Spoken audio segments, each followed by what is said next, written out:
Brian Briscoe is the founder of Streamline Capital Group, a general partner in 655 multifamily units worth over $50 million. Brian has been lead sponsor, asset manager, capital raiser, and key principal on these properties. He also developed a multifamily education community called the Tribe of Titans that helps aspiring investors learn the game, network with like-minded professionals, and get their apartment investing business to the next level. Brian is also the host of the Diary of an Apartment Investor podcast. He retired as a lieutenant colonel in the United States Marine Corps in 2021. Brian, welcome to the show. Hey, thanks, Tim. Appreciate you having me. No, it's great to have you. And wow, that was a lot in just the intro there. And so it was really a high level overview of your background. But on this show, we really like to try to focus on the journey in multifamily real estate. So if you could please talk a little bit about how you got started in real estate and then multifamily more specifically. Yeah, okay. Fair enough. So I grew up in Salt Lake City. I won't bore you with the details of my childhood, but I thought I wanted to be a math professor. And really what that came from is I enjoyed teaching and I was good at math. I realize now that I didn't enjoy math, but I won a couple of awards in high school on, standardized math tests and whatnot, boring stuff. But I think everyone expected me because I was really freaking good at math to go into math in college. And since I had already decided that I already knew that I liked teaching, that the logical step for me was I'll be a math professor. And so got a bachelor's degree, master's degree in math, both from the University of Utah. Tried to get into, a couple of applied to several top 10 universities in math, got into a few, ended up going to the University of Minnesota. And about 3 weeks after starting a PhD program, we had the terrorist attacks of September 11th.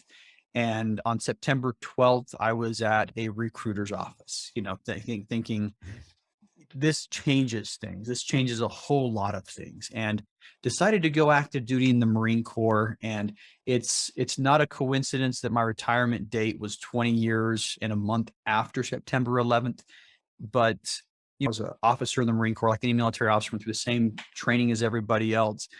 At my first duty station, I had a job where I was notarizing things. Part of my job was to be a notary. I was the one person in a unit of 400 people that was able to notarize documents, right? And so, once every other week, somebody would come to me with some documents to notarize. And one guy came in and he was buying investment properties, and he came in every couple of months with another one. And I started really thinking about it. I'm like, you know what? That's smart. Around the same time, I read Rich Dad, Poor Dad, and I started really thinking about, assets in the asset column. And I started really thinking about, wow, I need to start doing what he's doing, buying these investment properties. And over time, the appreciation is going to kick in. And, I can take a little bit of money now and turn it into a lot of money 10 years from now. And that really kind of started it for me was, stupid thing like notarizing a piece of paper and being like, why are you buying a house? You don't live in Florida, type stuff. But he obviously explained to it, and then Rich Dad, Poor Dad. And I made it my goal to start buying single family properties and start renting them out, which is kind of interesting. You asked about my transition to multifamily. If you've read Rich Dad, Poor Dad, Robert Kiyosaki talks a lot about multifamily. He talks a lot about apartment syndications. I don't think he uses that word specifically, but he talks about, private placement offerings, which is exactly what a syndication is. And I remember after reading that book thinking, man, that sounds way too complicated. I don't think I'll ever be able to do that. And fortunately, instead of just doing nothing, I just said, but I can probably figure out how to buy a single family house and turn it into a rental. So that's what I started doing, started buying single family homes. And, it wasn't, it didn't go as fast as I wanted it to. I ended up with 3 single families and not a ton, but it was proof of concept for me. Of course, lots of deployments, lots of other things kind of got in the way, but, ended up with proof of concept with the single family homes. And The first one we bought, we put $3,000 down. And that was only because I couldn't wrap the VA funding fee back into the loan. The VA loan paid for everything else. And so, 3,000 down, when we sold that property a dozen years later, we turned that into over $100,000, and the returns are just off the chart. We did that again with an FHA loan, where this time we had to put 3% down. And same thing, we turned a very small 5-figure sum. Like I think we put 14,000, 15,000 down on that property, and 10x'd our money in 8 years, right? So when I started looking at these properties, and the performance, I was like, man, my returns are off the chart on these things. I need to keep on doing more. And, fast forward, I ended up with a couple overseas assignments, ended up with a couple of deployments and whatnot. And like I said, I kind of got sidetracked. But when I got to my 16-year mark in the military, and if you're familiar with the military retirement system, it's like a light switch at 20 years. You get a pension once you hit your 20-year mark, no pension prior to. So right around my 16-year mark, I started seeing the light at the end of the tunnel, thinking, I'm going to have this pension in 4 years. And I started thinking about what I wanted to do after. And it was kind of at that point where I realized that math didn't excite me, because earlier on it was always, I'll go back into, a PhD program. I still have a letter from the University of Minnesota saying that I could get back into the program whenever I want.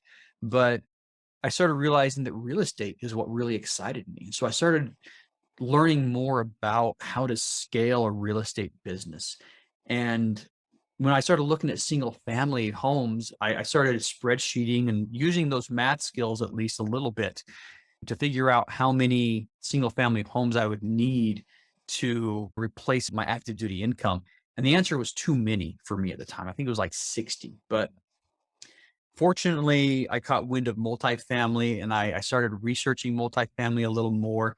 And I realized that it was easier to scale. It was easier to get to I can quit my job, money with multifamily than it was with single family, and decided to go all in on that. So fast forward, my last tour as a Marine, my twilight tour, so to speak, I was at the Pentagon. I was fortunate to have one of the jobs at the Pentagon that wasn't ridiculously busy. There's not many of them, but I had regular hours and a little bit of flexibility. And so started building a multifamily portfolio, started building teams, started networking with people, started using every single day of my leave or paid time off to go to conferences, to meet people, and turned into, I was spending more and more time thinking about multifamily than I was thinking about the Marine Corps. And I realized I've got to retire. I've got to stop this, because I started gravitating more and more towards multifamily and less towards what I was doing on active duty. Even though I had previously loved it, all of a sudden it was almost like holding me back in a way. So put in my retirement papers, and, basically right now we're end of July 2022. I've been retired for almost a full year now, and moved to working in the multifamily space full time. Well, So that's the high level overview. well, first of all, congratulations, and Thank thank you. you for your service. Just so much to unpack in there, and a lot of great stuff that, I personally resonate with, Mhm. of course. And when you're leading young Marines, or in my case, soldiers, I think back to when I was a soldier and what my priorities were. And I would say they, they were not aligned with assets as much as liabilities. Mhm. Pretty much every dollar that I got went into like the system in my car and Yeah. stuff like that. And you see it so much. And then when you learn all of the things that you were doing wrong, at least in my case, I know it's one of the things that I tried to impart on those who I was in charge of, that, hey, you really need to take a look at your finances. You may want to think about saving some money when you're on deployments. You have a perfect example. We had a savings program that offered a 10% guaranteed interest rate. And it's like, Mhm. guys, you're not going to be using this money anyways, because you're not going anywhere. Go ahead, invest it. It's free money. And I tried to press that upon them Yeah.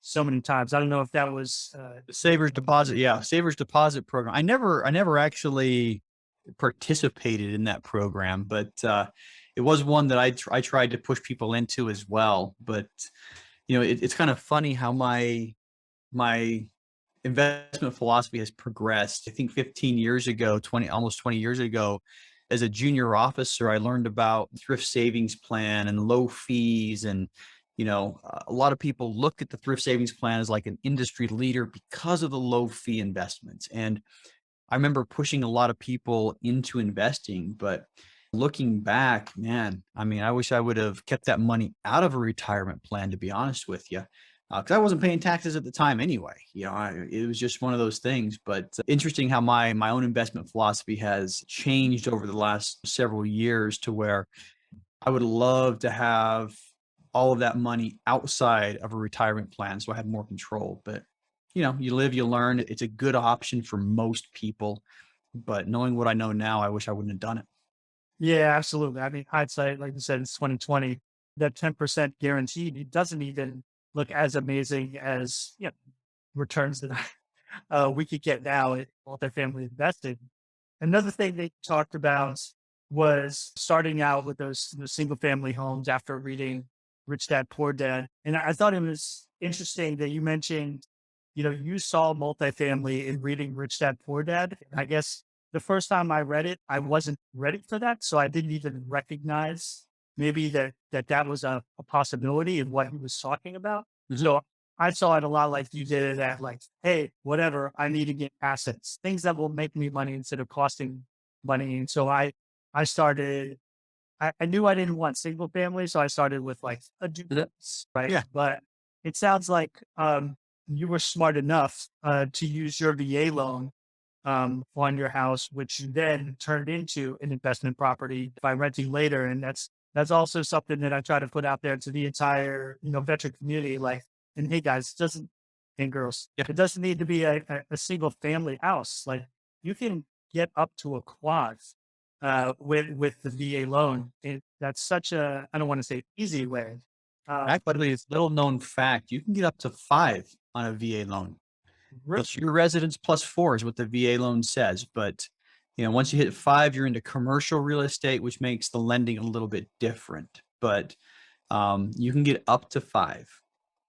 Wow, I see. I didn't Yeah. even know that. And it's just one of those things that I think if more people knew about the possibilities, they'd be like, oh, that makes sense. But if instead, for whatever reason, both in the military and in school, these types of techniques aren't taught. And I'm still not sure why. So Yeah. And interesting. I mean, my first read of Rich Dad Poor Dad was eye opening, and I didn't comprehend even a portion of it. He goes through levels of investors. Where are you as an investor? I was probably a level 1 investor, and most of it went over my head. But I've reread that book a couple of times in the last. I think the first time I read it was October 2003, and I remember because I was on a boat going to a certain location. But I mean, in the last almost 20 years, I reread it a couple of times, and you pick up more each time. And you're like, oh my gosh, he's talking about syndications here, or oh my gosh, yeah. So it's interesting, different levels. You read that book and you get a whole different view on what he's talking about. And it's like, yeah, I really need to get to be that level 5 investor, and but yeah, that's where we're at right now, trying to become that level 5 investor. And don't fact check me on it. I mean, he may have topped out a level 4, but whatever the highest tier is, but I need to get to that tier in multifamily. I need to be the guy that knows everything about multifamily. And that's been my goal, is to figure out everything there is about it, how to mitigate risks, how to make sure your returns are solid and whatnot. And that's my goal now. And once again, it started with Rich Dad Poor Dad a long time ago, and it was interesting to reread it and think, man, that's what I started doing, and it's been amazing since. yeah, absolutely. And so, having made that transition, not only from active duty to civilian life, and having made that transition myself, I'm really interested to hear about your experience going from 20 years in to not only civilian life, but to an entrepreneurial venture, and what that transition was like for you, and how you think you may have planned it well, and maybe what you were surprised by during that transition. Yeah. So I think, I gave myself a 3-year runway. At the 17-year mark is really when I went all in on real estate. I started formulating my plan right around the 16-year mark, but I ended up joining a coaching program, and my philosophy on coaching, hasn't changed. Coaching will help you accelerate your success, but you have to be driven for coaching to work. And I was looking, I'm like, I remember thinking in 2018 timeframe, I can retire in 3 years. I want to be able to accelerate what I'm doing so that when I retire, I just sidestep. So a couple of things I did that I think really helped the transition is number one, coaching. Number two, I put a lot of time and effort thinking about who I was. And I see a lot of people who retire and can't give up the military. And I think more so with Marines than anybody else, the term Marine is kind of ingrained into our identity. And this was kind of a painful process, mentally and emotionally, was detaching myself from the Marine Corps. And it was a deliberate 3-year process. I remember taking the word Marine off of all of my social media profiles because I used it as an identity. When people asked me what I did for a living, my answer was, I am a Marine. So it was very much attached to my identity. But that was a big part of the transition right there, was realizing that if I still viewed myself as a Marine the day I retire, I'd struggle with the transition. So that was really part of it, was going from Brian the Marine to Brian the apartment investor in my mind.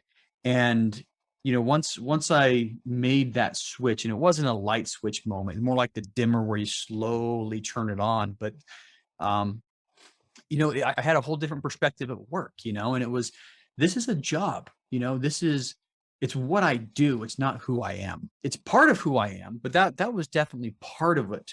The coaching helped me to learn the skills and meet the people that I needed to start getting some success. And then by the time we came up to my retirement date, I had 9 properties that were under our management, and shortly thereafter got another one that we picked up.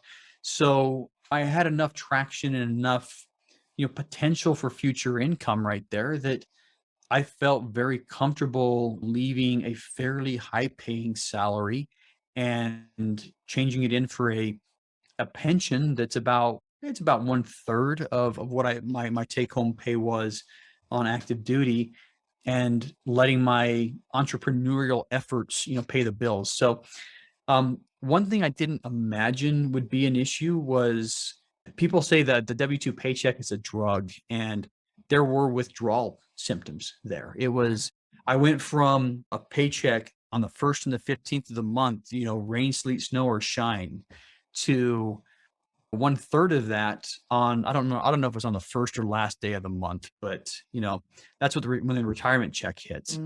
And seeing that much smaller number hitting the bank account every month was a big transition that I frankly wasn't ready for. Now, on the flip side, when you're into, multifamily properties and into entrepreneurial efforts, there's trickles of money coming from, different properties and different businesses and whatnot. And when you buy and sell properties, you usually get a lump sum on each end. And so I've been able to cobble out. It's July. I've made more, in 2022 than I did in 2021.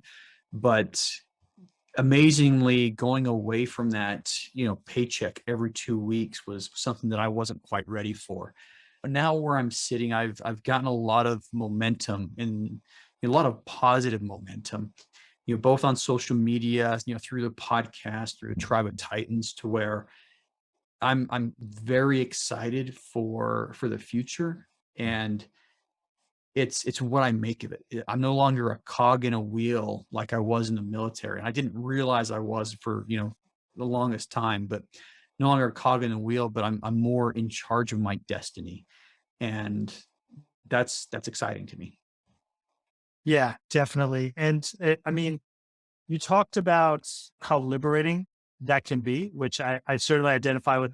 But then the dichotomy with having to separate your identity from the Yeah. Marines, which I'm still delaying for the Yeah. Army because I'm in the reserves, and I think about the fact that I've been in since I was 18, and the idea of not putting on the uniform ever again is kind of scary to me because it would just be weird. Um, Yeah.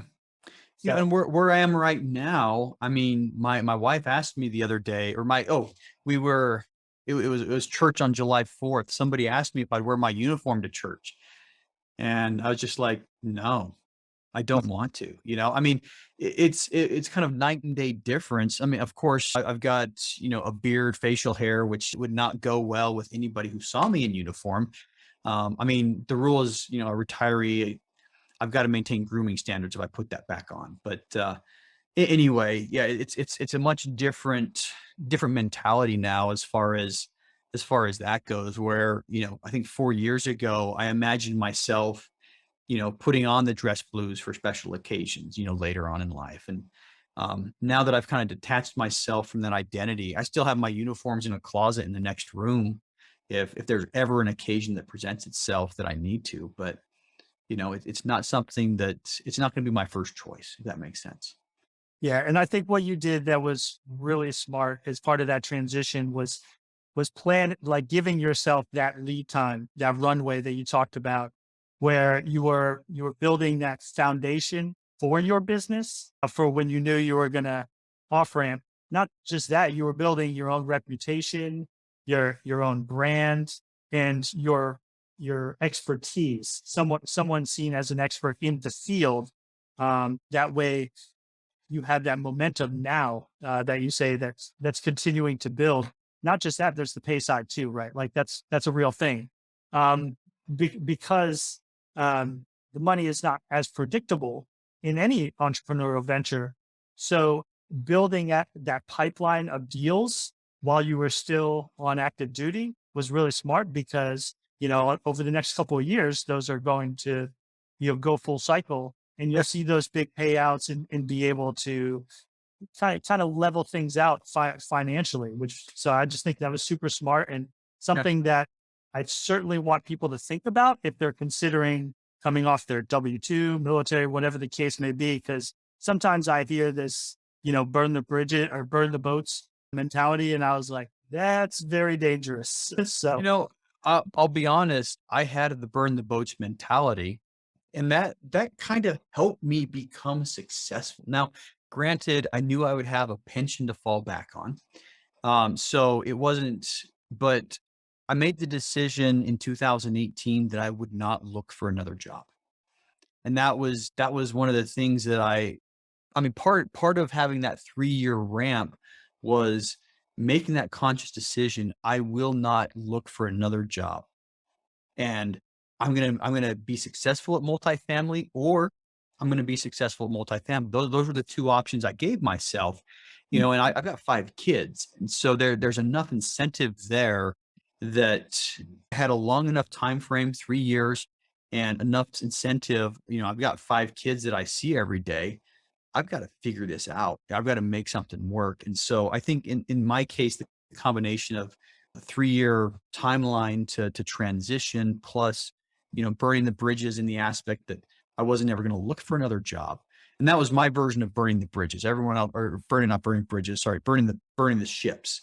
I try not to burn bridges, but right. um, anyway, that's what I had to do to mentally commit myself and get myself doing what I needed to do, taking the actions I needed to take to be successful. Yeah, you're absolutely right. Because if you don't have that commitment, something driving you towards that commitment, it's too easy to quit. I mean, we could easily go back to another W-2 job. Anyone could. So to have that looming over you and make sure that it's motivational enough for you to stick with it, I think is really the key.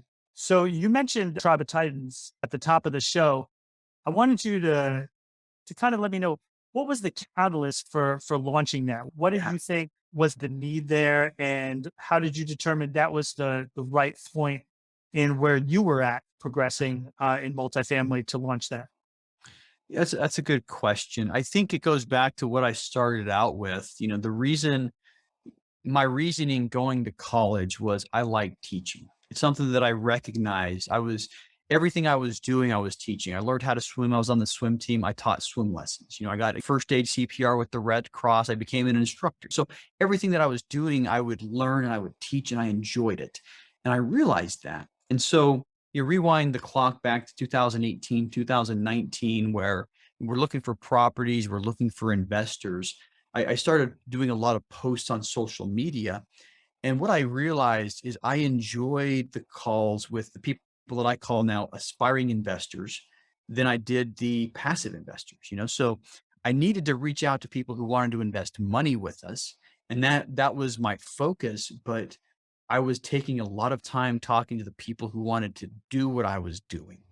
And I found that I enjoyed those types of calls a lot more than I did with the person that wanted to park, 100 or $200,000. And so over the years, I would start hearing the same questions over and over again. And I thought, you know what? I've answered this question 5 times in the last month. I'm going to write a blog article about it. And so I wrote a blog article. And then, I'd start listening to the people who were asking me questions, and I would find another topic that, oh, this topic has come up, 4 or 5 times in the last month. And I wrote another blog article. And basically, what ended up happening over the last 4 years is I started stringing together those blog articles and then started thinking, I've got the start of what could be a really powerful educational program. And I started deliberately writing and writing and writing to fill in the gaps. And I was still taking a lot of phone calls from people who were, once again, aspiring investors. And the podcast that I do brings aspiring investors on the podcast. And so I was listening to these questions and thinking, okay, I've got enough experience that I can answer that question. Or at this point, I've recorded like 315 podcast episodes already. And so I not only do I have my experience, but I've listened to people, there's at least 300 hours right there of me listening to people with experience talking about the same subject. So really, it just got to the point to where I started filling in the gaps to where I felt like I had a good enough program that I could launch. And I figured with my ongoing efforts and me being personally involved, that I could make that into something that worked well. So long story short, it's a subscription-based educational program for people who want to learn about multifamily. We've got about 200 members right now, and I'm constantly adding to the content that goes in there, the courses. And we're developing an underwriting course, which is going to be down in the weeds, deep dive on how to underwrite. I just finished my first go round of a capital raising course, which is they're both going to be group coaching format where we have a dozen people who are signed up, and we do weekly calls with a bunch of content. So that's the long version of the Tribe of Titans, but really it just came from my love of teaching and helping other people, and you know starting to really think about how can I multiply the number of people I can help in the same amount of time that I'm able to give right now. Yeah, and that's well in line with what I've seen. I think I've known you, what, like 2 years now? We met up for the first time in uniform at the Pentagon Yep. when I was doing a little stint over there. But what I've seen is that you were always willing to give of your time to mentor people who were newer to multifamily than you were. Yep. So I definitely appreciate that. I see that on the podcast, and now it looks like you're doing much of the same thing with Tribe of Titans. Yeah. And going back to the entrepreneurial thing, it's one way of looking at it. It is another revenue stream. I've got people who are now paying me, and it's not a lot of money, $40 a month for an educational program that a lot of people are paying, 10x that amount at least. But yeah, it's a low barrier to entry. And like I said, it helps me to to help a lot of other people without dedicating the same amount of time. All right, Brian. Well, right now it is time for the turbo round. So this will be 3 questions in rapid succession. And the first one is, what is the one red flag every investor should look out for? And that could be a passive or an active investor. I would say lack of experience, and I think this is a mistake that we made with our first property is assuming that because we knew a lot about single family, and my partners and I together had probably owned or managed, 3 or 4 dozen, actually more than that, around 60 to 70 total single family properties in our portfolios. We had all invested passively. So thinking that we could figure it out on the fly, that we could, which all we have to do is figure out how to raise money, buy the apartment, and the rest is easy. And I think both from the active and the passive investor standpoint, the lack of experience is a huge red flag. So how to mitigate that? If you're buying a property, get somebody with experience on your team and do whatever you have to do. Carve out as big of a piece of a GP that they need to come into the deal to get that experience. And as a passive investor, if you're investing with a buddy, go ahead and invest with your buddy. But if you're looking for people to invest your hard-earned dollars with, gravitate towards the people with the experience. Yeah, I second that, especially the piece about being willing to give up some of the deal to bring in those folks who are more experienced than yourself. You can't be greedy when you're trying to get into the game. Yep. It just doesn't make sense. All right, great. So what is a myth or assumption about this business that you would like to set straight? I think this is one that is going to resonate more with the people who want to do what we're doing, who want to syndicate. There's a myth out there that if you have a good deal, the money will come. And I think that's an absolute lie. It's something that's really easy to believe. And people who are starting this out, raising $2 million on your first deal, which is what we did, is difficult. And I think it's really easy for somebody to hear that and want to believe it. Oh, all I've got to do is find a good deal and the money's going to be there. It's something that we want to believe. It's so easy to believe. But the truth is, I've talked to, like I said, 300 plus podcast episodes, a lot talking about first deals, a lot with, people asking questions from experienced investors, and time again, that first capital raise is extremely difficult for people. And that's kind of the biggest myth out there that I want to dispel. You have to set up the framework to be able to raise capital. If you don't have investors lined up, that first deal, it doesn't matter how good that deal is, the money's not going to be there. Right. Yeah, it comes down to know, like, and trust, right? And who's going to trust you just because you have that good deal? Yep, exactly. And what does success look like to you? This is something that I've always looked at other people and said, man, when I get to that level, I'll feel successful. But it's funny. I've gotten to a level that I think 3 years ago I thought would be successful. And I've started to realize that I think success is an overall journey.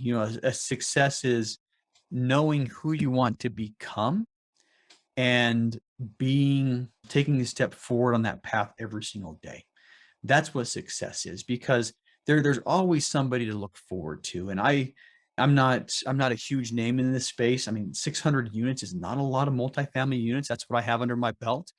I've made a lot of connections on LinkedIn, but just a couple of days ago, I was talking with somebody who said, I want to be where you're at. And, I'm kind of thinking in the back of my head, I'm like, man, I don't even feel like I've made it yet. I still want to be where that next guy is at. So what is success to me? Knowing who you want to become and being on that path. Yeah, that's beautiful. Hey, so Brian, this has been great. I really appreciate, all the experience and knowledge that you brought to the show. I know you definitely added a lot of value for our listeners. Please tell our guests how they can get a hold of you, and if you have anything else that you'd like to share with them. Yeah, super simple. Easiest way, LinkedIn. Just Google me on LinkedIn or search me on LinkedIn and send a connection request. I'll typically respond to everybody who sends me a connection request. If you're interested in passively investing, streamlinecapitalgroup.com is the website. If you're interested in learning about how to syndicate or how to be on the active side of multifamily, the Tribe of Titans is the platform for that. And it's thetribeoftitans.info is our landing page for that. Awesome. Well, again, thanks, Brian. We'll have all your information in the show notes.